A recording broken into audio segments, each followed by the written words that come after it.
ಕರ್ನಾಟಕ ರಾಜ್ಯದ ಸಿಎಂ ಸಿದ್ದರಾಮಯ್ಯ ಅವರಿಗೆ ಹೈಕೋರ್ಟ್ 10,000 ರೂಪಾಯಿ ದಂಡ ಹಾಕ್ಬಿಟ್ಟು ಜನಪ್ರತಿನಿಧಿಗಳ ನ್ಯಾಯಾಲಯ ಈ ಒಂದು ಆದೇಶವನ್ನು ಹೊರಡಿಸಿದೆ.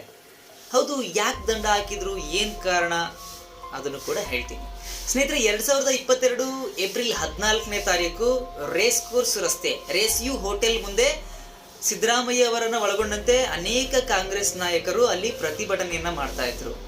ಗುತ್ತಿಗೆದಾರ ಸಂತೋಷ್ ಆತ್ಮಹತ್ಯೆ ಹಿನ್ನೆಲೆಯಲ್ಲಿ ಅವತ್ತಿನ ಸಚಿವರಾಗಿದ್ದ KS ಈಶ್ವರಪ್ಪ ಅವರು ರಾಜೀನಾಮೆ ಕೊಡಬೇಕು ಅಂತ ಹೇಳ್ಬಿಟ್ಟು ಆ ಒಂದು ಪ್ರತಿಭಟನೆಯನ್ನ ಮಾಡ್ತಾ ಇದ್ರು.